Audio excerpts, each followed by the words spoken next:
자, 지금부터 2014학년도 대학 수학능력시험 6월 모의평가 문제지 사회탐구 영역 윤리와 사상 두 번째 파트의 해설을 시작해 보도록 하겠습니다. 11번 문제입니다. 그림의 A, B에 들어갈 옳은 질문만을 보기에서 있는 대로 고른 것은 이라고 나와 있죠. 자, 도식을 보니까 갑을 병의 이상사회에 대한 입장을 탐구한다 라고 나와 있습니다. 우리는 먼저 갑과 을과 병의 입장이 누구인지를 알아야 되겠죠. 자, 지문을 보면 능력껏 일하고 필요에 따라 분배받는 사회, 바로 마르크스의 사회주의죠. 그렇기 때문에 갑은 마르크스가 되겠습니다. 자, 을 위의 지문을 보니까 보이지 않는 손이라는 키워드가 나오고 있죠. 시장경제의 원리를 뜻하는 이것은 아담 스미스의 표현입니다. 따라서 보이지 않는 손에 의해 생산과 분배가 효율적으로 이루어지는 사회를 지향한다. 을은 아담 스미스가 되겠죠. 자, 그 다음에 병 위의 지문을 볼까요? 공정으로서의 정의에 기초한 좋은 질서를 가진 사회를 지향한다. 공정으로서의 정의에 관심이 많은 롤즈가 되겠죠. 그래서 갑은 마르크스, 을은 아담 스미스, 그리고 병은 롤즈가 되겠습니다. A와 B가 적절하게 들어간 질문만을 찾아야 되는데, 먼저 A는 마르크스는 yes라고 하고 아담 스미스는 no라고 대답할 지문을 찾아야 됩니다. 기억을 볼까요? 개인의 타고난 능력의 발휘를 긍정한다. 이것은 자본주의에서 강조하는 내용이죠. 그렇기 때문에 아담 스미스도 yes라고 해야 되기 때문에 틀렸습니다. 니은, 역시 A, 계급투쟁을 통한 평등한 사회의 실현을 지향하는가? 네, 이것은 정답이 될 수 있겠죠. 계급투쟁을 통한, 즉 프롤레타리아의 혁명을 통한 자본가 계급의 타도, 그리고 평등한 사회의 실현, 이것은 마르크스의 사회주의의 핵심 내용이죠. 그래서 니은은 정답이 되고요. 자, 디귿과 리을에 들어갈 B는 아담 스미스는 yes라고 대답하고 롤즈는 no라고 대답하는 지문이어야 합니다. 먼저 디귿을 보면 경제활동에 있어 개인의 사적 소유권을 긍정하는가 라고 나와 있습니다.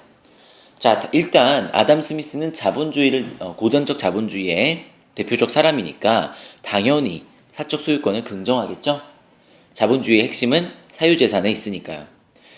그 다음에 롤즈도 마찬가지로 자유주의자이기 때문에 사적 소유권을 긍정합니다. 그가 물론 빈부의 격차 문제라든지 사회적 약자에 대한 배려에 대해서 고민을 많이 하고 이거에 대해서 고려를 하고 있다고는 하지만, 그렇다고 해서 개인의 사적 재산을, 사적 소유권을 부정하진 않았거든요.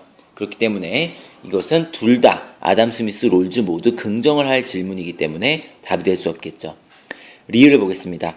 정부의 개입을 최소화하는 자유방임주의를 지향하는가? 네, 이것은 롤즈에게는 해당이 안 되고 아담 스미스에게만 해당이 되는 것이겠죠. 아담 스미스의 이런 고전적 자본주의 속에서 우리가 표현되는 국가는 야경국가라고 이야기를 하죠. 그래서 자유방임주의, 국가가 또는 정부가 시장의 개입을 최소화할 것을 주장하고 있습니다. 그래서 리을이 정답이 될 수 있겠죠. 롤즈 같은 경우에는 부를 재분배하는 과정, 그래서 누진세라든지 이런 부의 재분배를 인정하기 때문에 이런 누진세를 적용한다든지 부를 재분배한다든지 이런 과정에서 정부가 시장에 개입을 하게 되죠. 그렇기 때문에 리을에 롤즈는 들어갈 수가 없게 됩니다. 정답은 니은과 리을이 됩니다. 3번이죠. 자, 그 다음 12번 문제입니다. 가를 주장한 근대 서양 사상가의 관점에서 퍼즐 나의 새로 난 말 A에 대한 설명으로 옳은 것은 이라고 나와 있습니다. 자, 먼저 가를 볼까요? 우주 만물은 신의 양태이며 우주가 신의 표현이다. 신의 양태이다. 인간에게 있어서 유일한 최고의 선은 인간이 가진 이성을 통해서 모든 사물의 궁극적 원인과 질서를 파악함으로써 오는 평온함, 즉 행복이다. 인간이 갖고 있는 이성을 통해서 이 모든 우주 만물의 필연적인 질서를 관조할 수 있다. 그럼으로써 인간은 행복할 수 있다. 바로 스피노자의 지문이라는 것을 우리가 알 수 있습니다. 그러면 스피노자가 어떤 개념에 대해서 설명을 하고 있는 건지 그걸 알기 위해서는 나의 퍼즐을 맞춰야 되겠죠? 자, 먼저 가로 열쇠 A를 봅시다. 자기 민족을 중심으로 모든 것을 바라보는 관점, 바로 우리가 자민족 중심주의라고 부르죠. 또는 다른 표현으로 국수주의라고 하기도 합니다. 참고로 알아두세요. 자, 그러면 A의 가로에는 자민족이 들어가야 되겠죠. 자, 그 다음에 B의 가로 열쇠. 성리학에서 말하는 본래 그러한 성품, 땡땡지성. 자, 우리가 인간의 성을 본연지성과 기질지성으로 나누어서 얘기할 수 있죠. 그런데 여기서 본래 그러한 성품이라고 했기 때문에 해당 낱말은 본연이 되겠습니다. 그러면 A의 세로 개념이 나왔죠. 자연이죠. 그러면 스피노자가 바라보는 자연은 어떠한 것이냐, 이거에 대한 정답을 찾아야 되는데, 일단 정답부터 찾고 나면 5번입니다. 그쵸? 인과 법칙에 따라서 움직이는 거대한 기계와 같다라고 스피노자가 이야기를 하였죠. 그래서 자연을 어떤 필연적인 질서에 따라 움직이는 그런 거대한 기계로 바라본 것, 그리고 또 인간도 그 기계의 일부분, 부속품이다라고 보았죠. 그렇기 때문에 인간도 당연히 다른 자연 만물과 똑같이 그런 필연적인 인과 법칙에 영향을 받게 된다라고 스피노자는 이야기를 했죠. 그렇기 때문에 그러한 인간이 자연에 존재하는 필연적인 법칙을 이성을 통해서 깨닫고, 나 또한 그런 자연의 일부이기 때문에 나에게 일어나는 일들이 필연적으로 나에게 일어날 수밖에 없는 일이라는 것을 관조할 수 있을 때 인간은 진정한 평온함, 행복을 맛볼 수 있다라고 일종의 해탈적인 그런 사상을 제시한 것이 바로 스피노자의 사상입니다. 자, 그래서 5번이 정답이 되고요. 나머지가 왜 틀렸는지를 보는 것도 중요하죠. 1번, 경험에 의해 파악되는 필연적 질서이다. 아니죠. 스피노자는 대륙의 합리론 진영에 있는 사상가이기 때문에 경험에 의해서 파악되는 것이 아니라 이성에 의해서 필연적 질서를 우리가 파악할 수 있습니다. 2번, 이성적 관조를 통해 이 부분은 맞았는데 극복되어야 될 대상이다? 그렇지가 않죠. 오히려 자연 속에 존재하는 필연적 질서를 파악하고 우리는 그것에 순응하는 삶을 살아야 됨을 강조하고 있습니다. 3번, 우주 만물을 창조한 완전한 신 그 자체이다. 기독교에서 말하는 신과는 거리가 있죠. 4번, 인간의 의지에 의해 작동되는 유기적인 체계이다. 스피노자는 인간의 자유의지를 부정하였죠. 그렇기 때문에 인간 의지라는 표현이 틀렸습니다. 그래서 정답은 5번이 되겠네요. 자, 그 다음 문제 13번입니다. 가의 사상의 입장에서 나의 사상을 수용할 수 없는 이유로 가장 적절한 것은? 이라고 나와 있습니다. 자, 벌써 가의 지문을 보니까 치지, 경물 이런 얘기가 나오고 있습니다. 아, 그러면은 성리학과 양명학에 대한 설명이겠구나 라는 것을 우리가 짐작해 볼 수 있겠죠. 자, 치지가 경물에 달려있다라고 함은 나의 알을 극진히 하려면 사물에 나아가 그 이치를 궁구한다. 이치를 궁리한다, 궁구한다라는 표현만으로도 이론 공부를 강조하는 성리학의 입장이라는 것을 알 수 있습니다. 사물에 나아가 그 이치를 궁구하고 알을 극진히 한다. 성리학에서 말하는 경물 치지의 해석이죠. 사물에 접하여 완전한 지식에 이른다. 자, 반면에 나를 볼까요? 경물의 격은 바로잡다라는 뜻이다. 선생님이 이미 양명하게 경물 취지를 해석할 때 격이 바로잡다라는 뜻이라고 이야기를 했었죠. 이걸 기억하는 학생들이라면 격은 바로잡는다라는 뜻이다. 이 부분만 보고서도 이것이 양명학이라는 것을 여러분들이 알 수 있습니다. 경물은 그 마음에 바르지 못함을 없애 그 마음의 본체를 회복하는 것이다 라고 나와 있습니다. 즉 의념에 머무는 곳이라면 그 바르지 못함을 없애 그 바름을 회복해야 된다. 자, 가는 성리학, 나는 양명학이 되겠죠. 그러면 성리학의 입장에서 나, 양명학을 수용할 수 없는 이유, 쉽게 다시 바꿔보면 양명학을 비판하라는 소리죠. 그렇게 따지면 정답은 몇 번이 돼야 될까요? 그렇죠. 양명학의 비판점, 성리학의 입장에서 양명학에 대한 비판을 찾아야 되니까 4번, 경전 공부와 사물에 대한 탐구, 즉 궁구의 부분, 궁리의 부분이 경시되고 있다라고 우리가 지적할 수 있겠죠. 그래서 4번이 정답이고요. 나머지 왜 틀렸는지 봅시다. 1번, 마음과 이치를 별개로 분리하고 있기 때문이다. 자, 심증리인데 그것이 안 되고 있다. 마음이 곧 이치인데 마음과 이치를 별개로 분리하고 있다라고 이야기를 한다면 이것은 양명학이 성리학에 대해서 비판을 한 내용이 되겠죠. 2번, 안과 실천은 본래 하나인데 지행합일인데 당신들은 안과 실천을 선후관계로 구별하고 있어. 이것은 역시나 마찬가지로 양명학이 성리학의 선지후행을 비판하는 내용이겠죠. 그 다음 3번, 인간이 도덕적 실천의 주체임을 망각하고 있기 때문이다.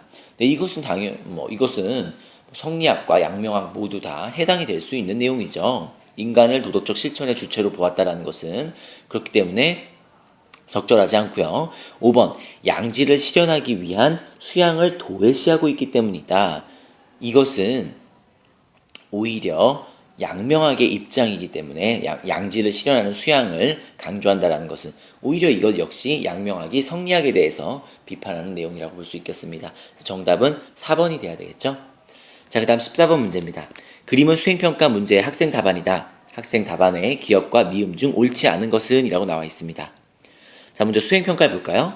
중세 서양사상가 갑을병에 대한 입장을 비교하시오. 요즘은 이렇게 2명의 철학자보다는 3명의 철학자, 아직까지 4명의 철학자가 나온 적은 별로 없지만 3명의 철학자들을 이렇게 제시해서 여러분들에게 이 3명의 철학자들 간의 공통점, 차이점 또는 각각의 입장을 묻는 문제가 많이 출제가 되고 있습니다. 자, 먼저 갑을 볼까요? 근데 여러분들 약간 힌트는 있어요. 중세 서양 사상가라고 했기 때문에 중세 기독교 윤리가 제시되겠구나라는 것을 우리가 알 수 있죠. 자, 그럼 먼저 갑을 보면요. 신은 이성적 인식의 대상이 아니라 실존적으로 만나야 하는 존재이다. 여러분들 지금 중세라고 했으니까 실존이란 키워드가 나왔다고 해서 실존주의 이렇게 생각하시면 안 되죠. 중세에서 신을 이성의 인식의 대상으로 보지 않고, 즉 이성적 역할을 부인하고 실존으로 만나야 되는 존재로 보았던 인격적 존재라, 실존으로 만나야 되는 인격적 존재로 본 사상가, 바로 교부 철학의 아우구스티누스죠. 신은 우리가 사랑해야 할 완전한 선이다. 자, 그 다음 을을 보겠습니다. 신은 신앙의 대상이며 신의 존재는 이성적 추론을 통해서 증명할 수 있다. 신의 존재 증명을 시도한 사람, 바로 토마스 아퀴나스죠. 스콜라 철학의 토마스 아퀴나스입니다. 보편은 신 속에, 개체 속에, 그리고 인간의 정신 속에 있다라고 이야기를 하고 있네요. 자, 마지막 병을 보겠습니다. 신은 인간의 이성이 아니라 계시를 통해 드러나는 존재이다 라고 나와 있습니다. 실제하는 것은 개체뿐이고 보편이라는 것은 이름만 있다. 바로 이것이 힌트죠. 보편 논쟁에서 유명론과 실제론이 있었습니다. 그런데 그 중에서 보편이라는 것은 단지 이름에 불과하다라는 유명론의 입장을 주장한 사람, 바로 오캄이 되겠습니다. 데이비드 오캄. 자, 그래서 갑은 아우구스티누스, 을은 아퀴나스, 병은 오캄입니다. 자, 그러면 학생 답안을 볼까요? 갑은 플라톤의 이데아론을 수용하여 이 세계를 지상의 세계와 천상의 세계를 구분하였다. 그렇죠. 맞습니다. 을은 아리스토텔레스의 철학의 영향을 받아서 이성을 통해 신의 존재를 증명할 수 있으며 영원한 행복은 신의 은총에 의해서만 주어진다고 보았다. 네, 맞습니다. 이것은 교부 철학이나 스콜라 철학 할 거 없이 중세의 기독교 윤리가 가지고 있는 공통점이죠. 자, 병은 이성과 철학의 공격으로부터 신앙과 신학을 지켜내기 위해서 신앙에서 이성을, 신학에서 철학을 분리해야 한다고 보았습니다. 네, 맞습니다. 대표적인 오캄의 핵심 주장이죠. 오캄은 믿는 것과 아는 것은 서로 다른 영역이라고 했습니다. 내가 무엇을 안다라는 것과 내가 그것을 믿는다라는 것은 서로 다른 영역이라는 것이죠. 그래서 이렇게 신앙과 이성을, 신학과 철학을 분리시키고자 했습니다.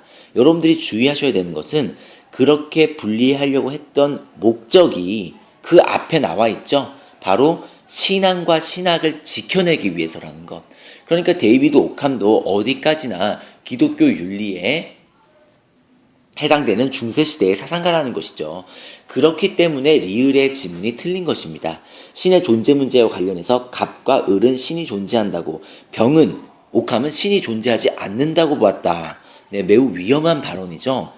중세시대에 기독교 윤리가 지배하던 중세시대에 신은 존재하지 않는다, 신은 없다 라고 주장을 했으면 아마 종교 재판을 받게 되고 화형을 당하지 않았을까, 그럴 가능성도 있다고 볼 수 있겠는데요. 이건 데이비드 오캄의 주장이라고 보기가 어렵습니다.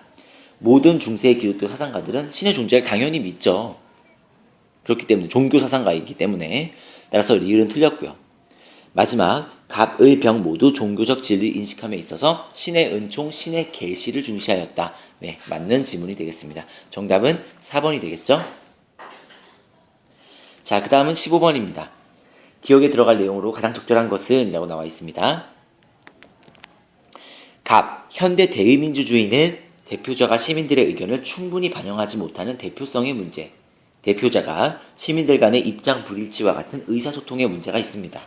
이러한 문제를 해결하기 위해서 우리가 어떻게 할 수 있을까요? 자, 을이 뭐라고 얘기를 하고 있습니까? 어떤 서양 사상가는 윤리적 행위의 기반을 담론 공동체에서 찾고 있습니다. 담론 윤리학, 키워드죠? 바로 하버마스의 담론 윤리입니다. 그래서 하버마스는 의사소통의 합리성을 강조하죠. 그래서 이 사상가의 견해에 의하면 현대 대의민주주의 문제를 해결하기 위해서는, 자, 하버마스는 다양한 사람들이 합리적인 이성을 통해서 의사소통하는 담론 공동체에서 다양한 대화와 토론을 통해서 현대사회에 있는 문제들을 합리적으로 슬기롭게 해결해 나갈 수 있고 문제의 해결 방법을 찾을 수 있다고 주장을 합니다. 그럼 정답은 5번이 돼야 되겠죠. 열린 토론으로 인해서, 자, 열린 토론이라는 표현 중요하죠. 일부의 사람들만 참여하는 또는 일부의 지식인들만 참여하는 것이 아니라 누구에게나 열려있는 그러한 열린 토론에서 또 다양한 의견들이 수용되고 그러한 다양한 의견들을 서로 나누고 교류하는 과정에서 합리적인 이성의 작용에 의해서 슬기롭게 사회 쟁점에 대한 문제를 해결해 나갈 수 있다고 보는 것이 바로 하버마스의 주장입니다. 나머지 1번, 비전문가는 배제시킨다든지 지도자의 권한을 강화시킨다든지 또는 의사결정의 과정을 일원화 또는 획일화한다든지 정치적 비판을 금지한다든지 이러한 내용들은 열린 토론의 충족 내용으로 적합하지가 않죠. 그래서 모두 틀린 지문이 되고 정답은 5번이 되겠습니다. 자, 이제 16번입니다. 서양 사상가 갑을 입장에 대한 설명으로 옳은 것은 이라고 나와 있습니다. 자, 먼저 갑을 보시면 도덕성은 판단되기보다는 느껴진다고 말하는 것이 더 적절하다.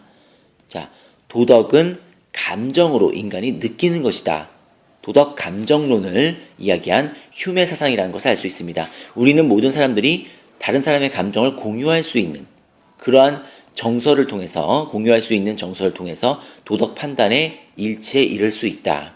휴메 승인설 생각나시죠? 사회적으로 많은 승인의 감정을 불러일으키는 것은 선이고 사회적으로 부인의 감정을 불러일으키는 것은 악이다라고 이야기를 합니다.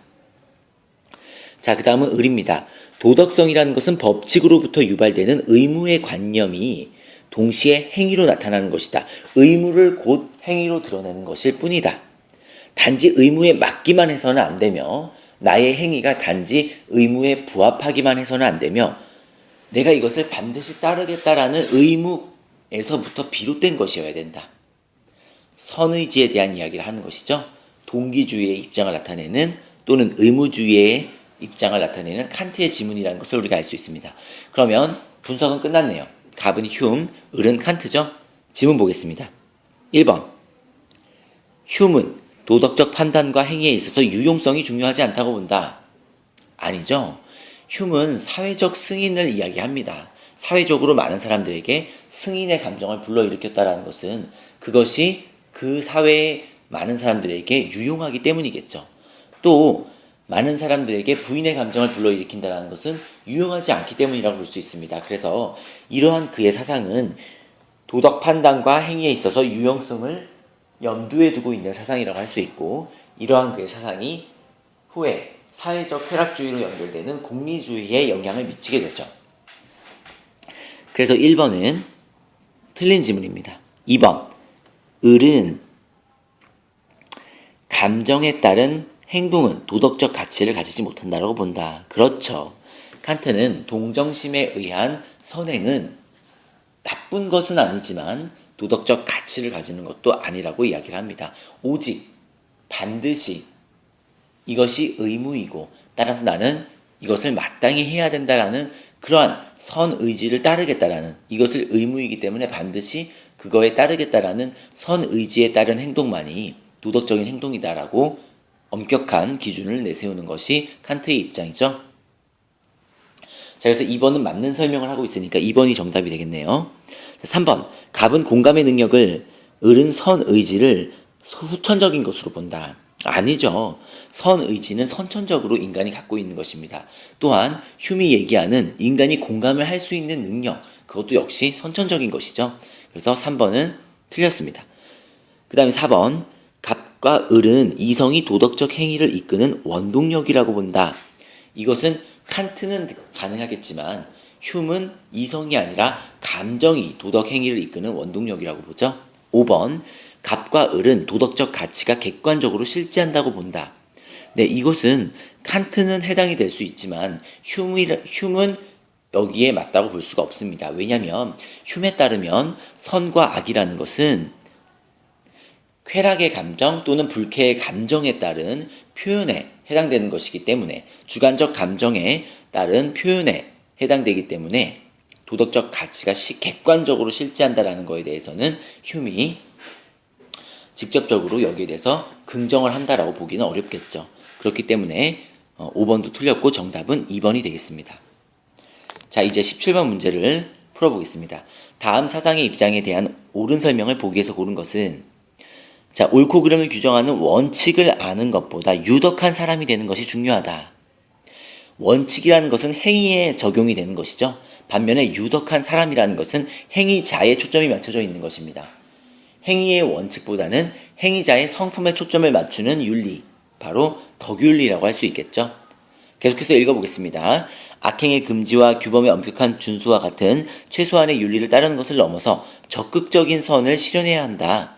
또한 우리는 무엇을 해야만 하는가라는 물음보다는 어떤 사람이 될 것인가라는 물음에 주목해야 된다. 네, 역시 덕윤리의 내용이라는 것을 우리가 계속 읽어보면서 알 수 있습니다. 자, 그럼 덕윤리의 특징을 찾아봅시다. 기억, 도덕적 행위에서 자연스러운 감정을 중시한다. 그렇습니다. 덕윤리는 아리스토텔레스의 사상에 영향을 받은 것이죠.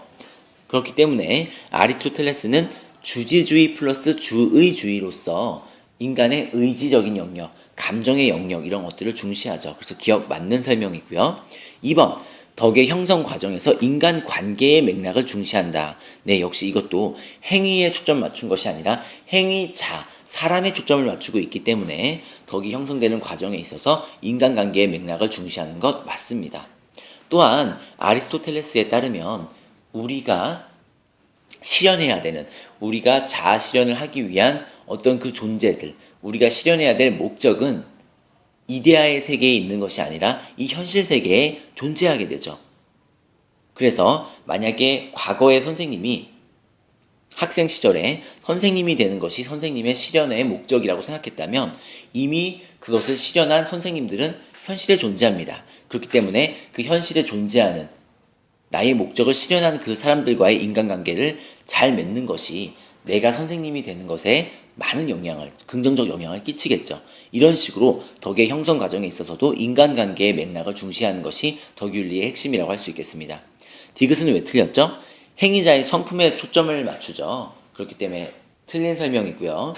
또 리을은 어떻죠? 도덕 판단에 있어서 추상적 원리보다는 구체적인 상황을 강조하죠. 그래서 그것도 틀린 지문입니다. 정답은 기억과 니은 1번이 돼야 되겠죠. 자, 18번 문제입니다. 그림의 기억에 들어갈 내용으로 가장 적절한 것은? 이라고 나와 있습니다. 자, 사상가의 대화를 살펴볼까요? 어떤 사람은 자본주의가 물질적 토대에 근거한 필연적 역사 발전 과정에서 발생한 것이라고 설명합니다. 자, 여기서 이 어떤 사람은 누구일까요? 자본주의라는 것은 물질적인 토대에 근거해서 유물사관에 기초해서 필연적인 역사 발전 과정에서 발생한 것이다. 마르크스의 설명이겠죠. 그 다음에 아닙니다. 자본주의라는 것은 분업의 활성화, 개인 권리의 신장, 이러한 정신적인 요소 등이 선택적으로 결합되어서 발생한 것입니다. 네, 이것은 막스 베버의 입장입니다. 그렇다면 계속해서 읽어보시면 그러면 자본주의를 가능하게 한 정신적인 요소도 있다는 말씀이군요. 그 정신에 대해서 한번 말씀해 주십시오. 자, 마지막 부분이 핵심이죠. 그 기억이 들어가 있는 자, 자본주의의 정신은 구원 예정설과 소명의식. 자, 여러분들 직업 소명설 그리고 구원 예정설 누구의 주장이죠? 칼뱅의 주장이죠. 칼뱅이즘이 프로테스탄트 윤리에 영향을 미추어서 이러한 프로테스탄트 윤리가 자본주의에 영향을 미쳐서 자본주의 발전의 사상적 토대가 되었다라고 주장을 한 사람이 바로 막스 베버입니다. 그래서 어쨌든 간에 이 사람이 막스 베버였다라는 것을 여러분들이 몰랐다고 하더라도 구원 예정설과 소명의식, 즉 이런 칼뱅이즘, 프로테스탄티즘이 자본주의에 어떠한 영향을 미쳤는지 여러분들이 알고 있다면 정답을 쉽게 찾을 수 있는 문제이죠. 그래서 방금 선생님이 얘기했듯이 칼뱅이즘 또는 프로테스탄트 윤리가 강조하는 어떤 검소함, 절약정신, 그리고 근검, 성실함. 그래서 우리가 직업이라는 것은 소명이다. 하나님의 부름이다. 그래서 직업의 귀천을 따지지 않고 자신이 속해 있는 직업에서 성심껏 근면하게 성실하게 임해서 부를 축적해 나간다면 또 검소하고 절약을 하면서 살면서 부를 쌓을 수 있다면 그것이 바로 구원의 징표이다. 구원이 예정되어 있는 구원의 징표가 될 수 있다라고 주장을 한 것이죠. 이런 식으로 이야기를 함으로써 자본주의의 어떤 부의 축적을 긍정하는, 그래서 자본주의의 발전에 사상적 토대를 마련한 것이 이 칼뱅이즘이죠. 칼뱅이 사상이죠. 그럼 정답 몇 번이 돼야 될까요? 이러한 직업과는 이윤 추구 활동을 도덕적으로 정당화해서 자본주의 발전의 사상적 토대가 되었다. 1번이 정답이 돼야 되겠죠? 2번, 사적 소유를 부정하고 공동 소유를 강조했다. 이것은 마르크스의 주장이죠. 자, 그 다음에 3번. 네, 칼뱅은 노동이라는 것을 특정 계급의 활동으로만 보진 않았습니다. 모두가 종사해야 되는 활동으로 보았기 때문에 3번도 적절하지 않고요.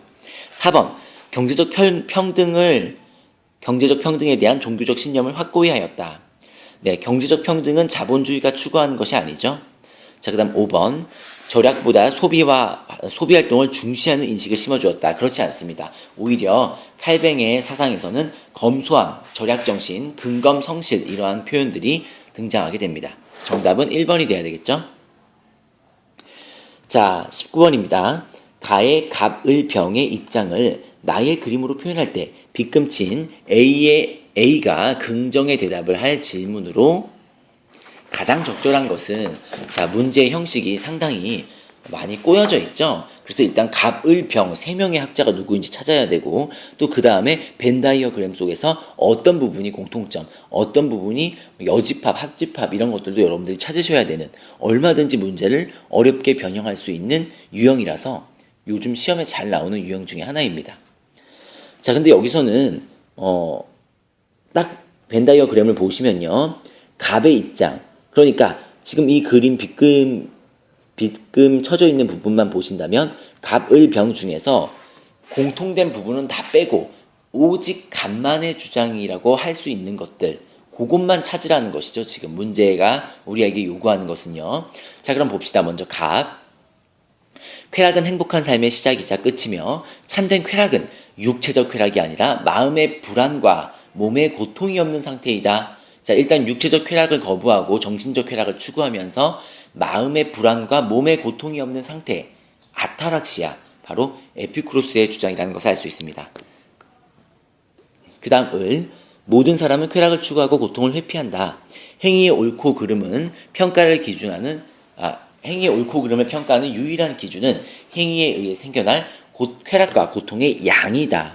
쾌락을 추구하고 고통을 회피한다라는 전제, 그리고 행위의 유일한 도덕적 평가 기준을 쾌락과 고통의 양으로 보는 양적 공리주의자 벤담의 주장입니다. 병은 누굽니까? 내적 교양이 뒷받침된 정신적 쾌락은 감각적 쾌락보다 더 수준이 높기 때문에, 자, 쾌락의 질적인 차이를 얘기하고 있죠. 쾌락의 양만을 고려하는 것은 불합리하다. 질적 쾌락주의를 주장하는 밀의 주장입니다. 자, 그러면 갑은 에피쿠로스, 을은 벤담, 병은 밀이 되겠죠. 자, 그런데 우리는 갑만의 주장을 찾아야 되니까 에피쿠로스에 해당되는 주장만을 찾아야 됩니다. 하나하나 꼼꼼히 살펴볼까요? 1번, 쾌락에 질적 차이가 있음을 인정하는가? 자, 이것은 일단 벤담은 빠져야 되겠죠. 그 다음에 병은 질적 쾌락주의자니까, 질적 공리주의자니까 들어가죠. 밀은 들어가고요. 역시 에피쿠로스도 해당이 되죠. 왜냐하면 에피쿠로스는 육체적 쾌락보다 정신적 쾌락을 추구했으니까요. 그래서 1번은 갑과 병의 공통점이기 때문에 정답이 될 수 없습니다. 2번, 행복해지기 위해서 공적인 삶을 회피하는가? 네, 이것은 에피쿠로스에게만 해당이 되는 것이죠. 에피쿠로스를 우리는 개인적 쾌락주의라고 하고, 그 다음에 이 벤담과 미래 사상을 우리가 공리주의, 그리고 이것을 사회적 쾌락주의라고 하죠. 그래서 공리주의에 와서는 사회적 쾌락주의, 즉 사회의 쾌락에 대해서 우리가 고려를 하지만 헬레니즘 시대의 에피쿠로스 학파나 키레네 학파는 개인의 안심 인명을 추구하는 경향이 나타납니다. 그렇기 때문에 공적인 삶에 대해서 부정적인 시각을 가지고 있죠. 그렇기 때문에 2번은 에피쿠로스에만 해당되는 지문. 그래서 2번이 정답이 되겠습니다. 나머지도 한번 살펴볼까요? 3번. 최대 다수의 최대 행복이 도덕의 원리인가? 이것은 공리주의의 입장이니까 을과 병의 공통점이고요. 4번. 쾌락은 인간이 추구해야 할 삶의 목적인가? 일단 개인적 쾌락주의든 사회적 쾌락주의든 쾌락주의라는 것은 갑을병의 모든 공통점이니까 4번은 모두의 공통점. 자, 그 다음 5번. 더 많은 쾌락이 보장되면 고통을 수용하는가? 네, 이것은 일단 갑을병 모두 될 수 없죠. 갑은 몸에 고통이 없는 상태를 추구합니다. 마음의 불안과 몸에 고통이 없는 상태. 그렇기 때문에 고통을 수용한다는 부분이 틀렸고요. 벤담 역시 그의 쾌락의 어떤 계산법에서 순수성이라는 부분에 척도가 있습니다. 순수성이라는 것은 얼마나 고통이 섞이지 않은 쾌락이냐라는 것이죠. 그렇기 때문에 역시 고통을 수용한다는 부분은 적절하지가 않고요. 역시 밀도 단지 많은 쾌락이 보장되면 고통을 수용하는 것이 아니라 질적으로 높은 쾌락을 추구하기 때문에 5번 지문도 밀은 해당이 되지 않습니다. 그래서 5번도 틀렸습니다. 정답은 2번이 돼야 되겠죠? 자, 이렇게 숨가쁘게 달려왔는데 이제 드디어 마지막 문제입니다. 자, 그림은 신문 칼럼이다. 기억에 들어갈 제목으로 가장 적절한 것은 이것은 약간 언어 스타일의 문제라고 할 수 있습니다. 지문을 잘 읽어보시면 여러분들이 핵심 주장을 찾아낼 수 있어요. 그래서 선생님은 핵심이 되는 부분만 읽어보겠습니다. 여러분들 쭉 읽다가 그러나 그 부분부터 읽어보겠습니다. 그러나 적극적 자유는 저절로 실현되지 않는다. 적극적 자유를 실현할 수 있는 자율성과 성찰 능력을 제대로 갖추고 있지 않다면 우리는 자아 실현을 할 수도 없고 유대감을 상실하여 고독감에 빠져들 수도 있다.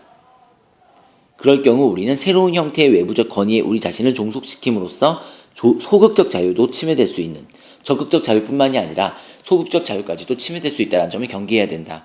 여러분들 외국어 영역, 즉 영어 과목에서도 마찬가지고요. 이 언어 문학에서도 마찬가지고요. 이렇게 언어에서 그러나 이런 표현이 나오면 당연히 그 다음은 필자가 말하는 핵심 내용이 들어가게 되어 있죠. 그렇기 때문에 여러분들이 윤리의 지문을 읽다가도 그러나 다음의 부분이 나오면 좀 더 꼼꼼히 읽어주셔야 됩니다. 이 20번 문제도 그러나 다음에 그 문장, 그 부분을 그대로 정답으로 찾으면 3번이 정답이 되죠. 자율적 성찰을 통해 적극적 자유를 실현하자. 그래서 여러분들이 20번 문제는 비교적 쉽게 풀 수 있었을 것이라고 생각합니다. 자, 이렇게 해서 2014학년도 6월 모의평가 문제에 대한 해설을 모두 끝냈는데요. 문제의 난이도는 중상 정도 되었다고 생각합니다. 선생님 개인적으로는 아주 까다로운 문제는 별로 없었습니다. 하지만 문제의 형식은 상당히 많이 다양하게 출제가 되었죠. 아마 목요일날 보게 될, 이제 우리가 앞으로 보게 될 2015학년도 6월 모의평가에서도 비슷한 정도의 난이도를 유지하지 않을까 이렇게 생각을 합니다. 여러분들이 이렇게 문제 분석을 할 때 보기 하나하나를 꼼꼼하게 분석하는 습관을 들이신다면 문제집 하나를 풀더라도 한 회의 모의고사를 풀더라도 여러분들은 많은 양의 공부 그리고 질적으로 높은 수준의 공부를 할 수 있게 될 것입니다. 이번 모의고사를 보고 나서도 반드시 맞은 문제와 틀린 문제까지 모두 꼼꼼하게 분석하셔야 된다는 거 잊지 마시고요. 여러분들의 선전을 기원하겠습니다. 수고하셨습니다.